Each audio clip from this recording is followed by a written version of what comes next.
And welcome back to Let's Play Gabriel Knight, Sins of the Fathers. I'm Wodball, and I'm your Let's Play player, long player, walkthrougher, whatever you call us these days. And I am going to bring you back to the world of Gabriel Knight, Sins of the Fathers. Before I start, I should apologize in the last set of videos.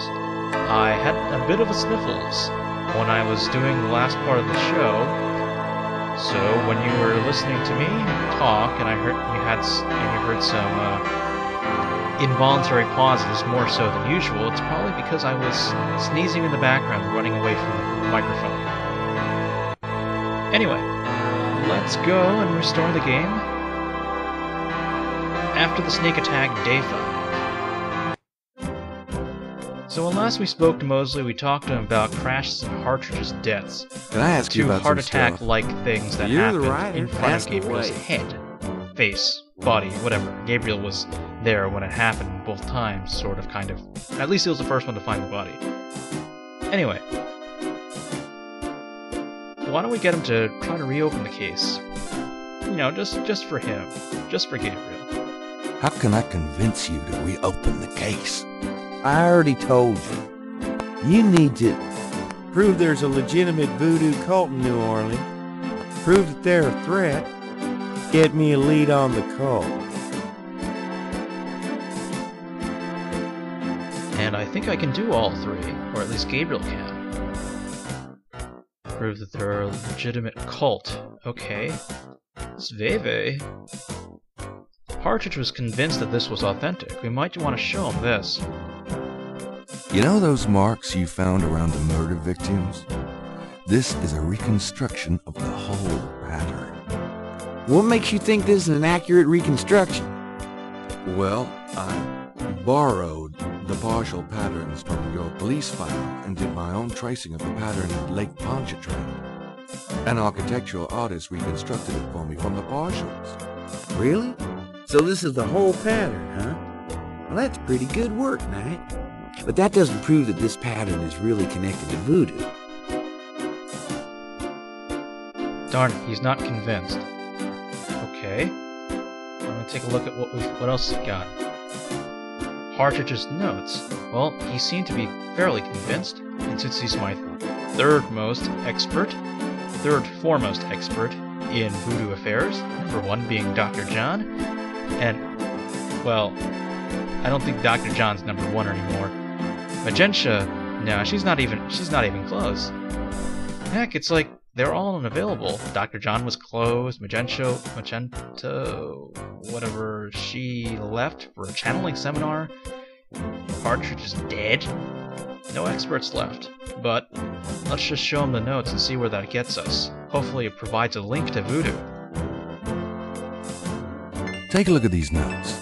They're from Professor Hartridge at Tulane University. Yeah? What about them? They confirm that the pattern from the murders is of African origin. Really? It's incredible, isn't it? Something like that showing up here? It's been here for quite some time, so it seems. I'm impressed. Okay, you've convinced me. The murders were done by a legitimate voodoo cult. Okay, what's step 2? You wanted to know whether or not these guys were a threat. Well, if we can prove that they killed before, that might show that they were a threat. What was this again? It's a newspaper clipping from the year 1810. It's a thing that Grace looked up for us from the microfiche in the library. What did it say? The newspaper clipping describes a ritualistic murder in Congo Square. It includes a rough sketch of a pattern found around the body. The sketch is very similar to the reconstructed Veve. Huh. Well, it seems like they've been here for a while. That provides us with that link that they're a threat. This is a newspaper clipping about a murder committed in 1810. That murder is an exact match of the voodoo murders, right down to the marks around the bodies.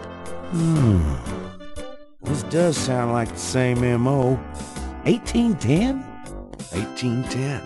They killed then, they're killing now. Isn't that proof that they're likely to kill again? That they are a threat? Okay, they're a threat. And what's the last one? Oh, he needs a lead. There was something we found at the lake that we found somewhere else as well. The snake scales. We matched the snake scales between the one at the lake and the python that was in Dr. John's possession. I guess that means that he's some sort of suspect, right? Possibly. Oh, possibly. I guess that's true.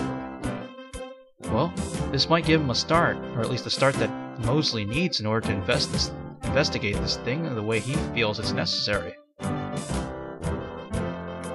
I have these 2 snake scales. One's from the crime scene at Lake Pontchartrain. The other's from a snake in the Voodoo Museum on Ursulines and Charters. Is this common? Do they all look alike? Not at all. They're both constrictor scales, and the coloring is the same. A python's coloring is quite individualistic. A python? That's right. Hardly an indigenous snake to Louisiana. Somehow, some way, the Voodoo Museum's python was at the scene of the Lake Pontchartrain murder. Well, I'd call that a lead, all right. Certainly suggests certain lines of inquiry at the museum. Not bad work, Knight. If we can tie them into this voodoo cult, we just might have something. Okay, I'll reopen the case. I hate to admit it, but you've done some pretty good detective work here, Knight. Well, you know what they say. Imitation is the sincerest form of flattery. Well, point taken. Glad I could inspire you. I'll check around the department, but I have a feeling I'm on my own. In fact, I better lock up this office just in case I step on a few toes. Come on. Yay! We got Mosely to do something, to get up and do something for us.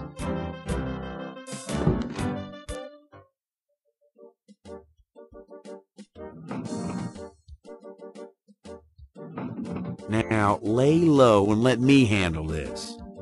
Yeah, fine.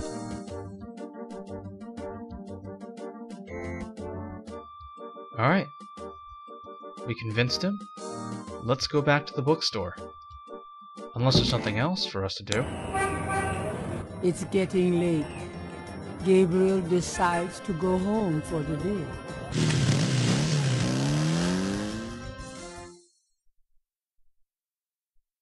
I guess there wasn't much for me to do today.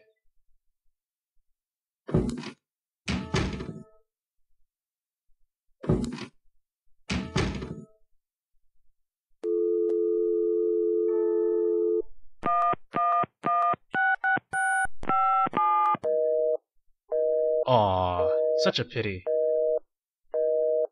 Dang! Access denied. Mwahaha. Well, I guess that means it's nightmare time, right?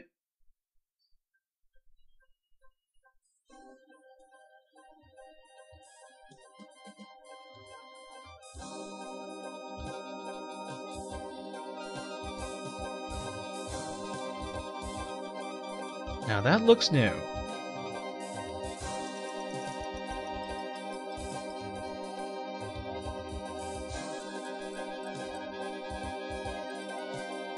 There's that dagger again with 3 snakes.